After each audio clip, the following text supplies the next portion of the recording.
पहाड़ों में बर्फबारी से एक तरफ जहां सैलानियों के चेहरे खिल उठे हैं, तो वहीं जनजीवन पर भी बुरा असर पड़ा है। इधर मैदानी इलाकों में ठंड के साथ साथ प्रदूषण कहर बरपा रहा है। देखिए।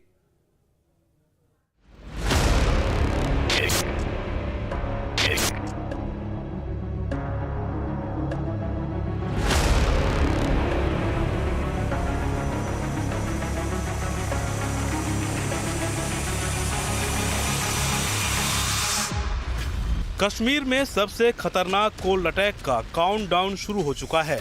कश्मीर में इस साल नवंबर से ही बर्फबारी का दौर शुरू हो चुका है। दिसंबर में भी घाटी में अच्छी बर्फबारी हुई। सवाल है कि आने वाले सबसे ठंडे 40 दिनों के दौरान घाटी में क्या होगा। जम्मू कश्मीर में 21 दिसंबर से 30 जनवरी तक चिल्लई कला का दौर चलता है, यानी सबसे ठंडा समय। इस दौरान सबसे ज्यादा बर्फबारी होती है।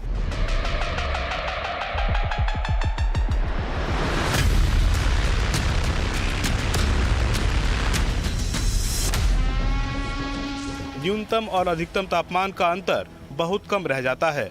ज्यादातर जलाशय जम जाते हैं। इस बार जिस तरह से बर्फबारी हो रही है, उम्मीद जताई जा रही है कि इस बार पिछले साल के मुकाबले अच्छी बर्फबारी होगी। जम्मू कश्मीर की राजधानी श्रीनगर की बात करें तो इस साल श्रीनगर में अब तक बर्फबारी नहीं हुई है, लेकिन पूरा शहर भयंकर शीतलहर की चपेट में है। श्रीनगर में नवंबर से ही कड़ाके की ठंड पड़ रही है। वैसे बर्फबारी को लेकर इस साल अच्छी खबर हिमाचल से भी आई है। शिमला सहित हिमाचल के कई इलाकों में दिसंबर में बर्फबारी हो चुकी है। पिछले साल दिसंबर जनवरी के दौरान हिमाचल में भी बेहद कम बर्फ गिरी थी। 2023 में हिमाचल का स्नो कवर 12% तक कम हो गया था। इसलिए शुरुआती बर्फबारी के बाद सवाल उठ रहे हैं कि क्या इस साल कश्मीर और हिमाचल में पिछले साल की कमी की भरपाई हो पाएगी।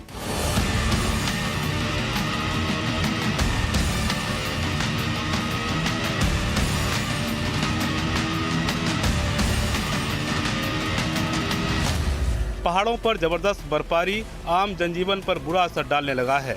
आम जनजीवन बुरी तरह अस्त व्यस्त भी हो रहा है। वहीं बर्फबारी का असर रफ्तार पर भी दिख रहा है। आपको अटल टनल की तस्वीर दिखाते हैं, जहां सड़क पर बर्फ जमने के कारण एक कार हादसे का शिकार होते होते बची। सड़क पर फिसलन की वजह से कार पूरी तरह अनियंत्रित होकर घूम गई। हादसे में कार चालक कार से नीचे गिर गया। उसकी जान बाल बाल बची। वीडियो में देख सकते हैं कि किस तरह सड़क पर बर्फ की परत कार चालकों के लिए मुसीबत बन गई। जरा सी गलती जानलेवा साबित हो सकती है। पहाड़ों में बर्फबारी का असर मैदानी इलाकों में भी दिख रहा है। राजधानी लखनऊ में शीतलहर ने अपना प्रकोप दिखाना शुरू कर दिया है। सुबह हल्की कोहरे की चादर भी नजर आई।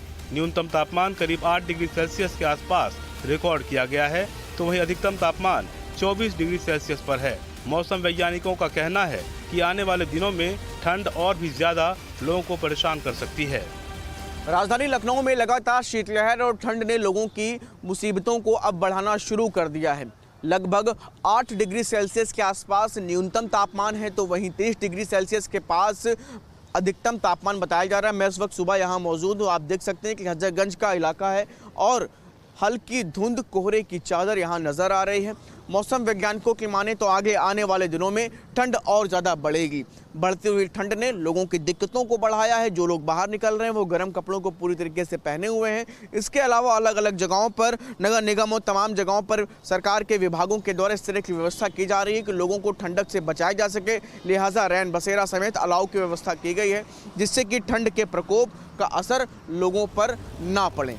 ग्रेटर नोएडा में शीतलहर का प्रकोप नजर आया, जहां शीतलहर के साथ भीषण ठंड लगातार बढ़ती हुई नजर आ रही है। घने कोहरे की वजह से हाईवे पर वाहनों की रफ्तार थमी हुई नजर आई।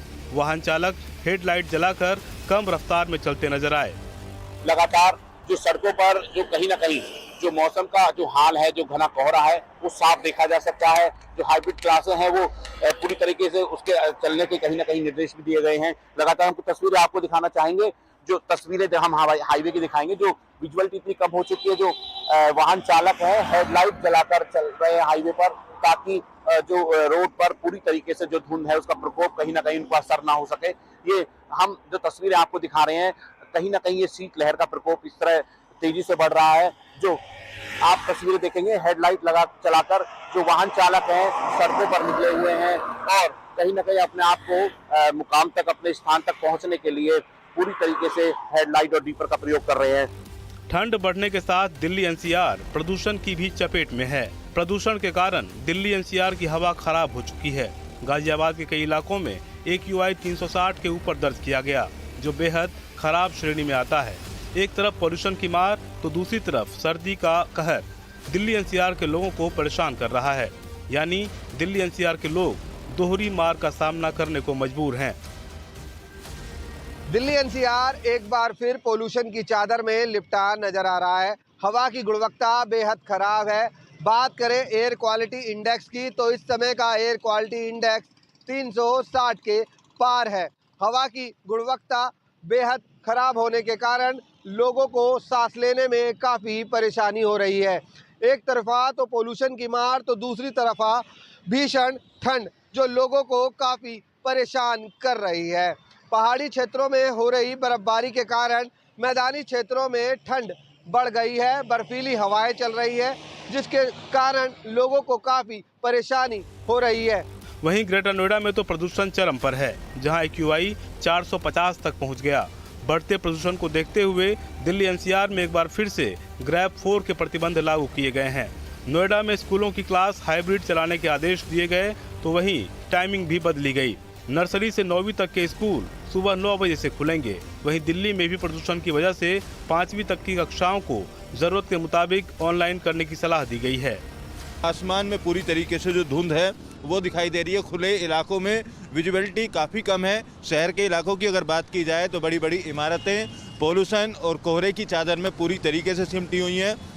मौसम के डबल अटैक को देखते हुए जिलाधिकारी ने तमाम स्कूल जो नर्सरी से कक्षा 12 तक चलते हैं उनके टाइमिंग बदल दिए गए हैं। अब आज से स्कूल 9 बजे से खोले जाएंगे। इसके अलावा हाइब्रिड क्लासें भी बढ़ते पोल्यूशन को देखते हुए शुरू करने के निर्देश दिए गए। बढ़ते पोल्यूशन को देखते हुए दिल्ली एनसीआर में ग्रैब की चौथी स्टेज को भी लागू कर दिया गया और तमाम तरीके की पाबंदियां शुरू कर दी गई हैं ताकि बढ़ते पोल्यूशन पर कंट्रोल किया जा सके। लेकिन हालात जो हैं वो अब बद से बदतर है। लगातार लोगों को सांस लेने में समस्या और आंखों में जलन की जो शिकायत है वो देखने को मिल रही है। इसलिए तमाम तरीके की पाबंदियां लगाई गई हैं। प्राधिकरण की तरफ से भी कई टीमों का गठन किया गया है जो पाबंदियों को सुनिश्चित कराएंगे। इसके अलावा सड़कों पर पानी के छिड़काव के साथ साथ तमाम एहतियात बरतने के निर्देश दिए गए। यानी एक तरफ पहाड़ों में बर्फबारी से ठंड और शीतलहर का कहर है तो वहीं प्रदूषण की दोहरी मार आम लोगों के लिए संकट खड़ा कर रही है। Team news state.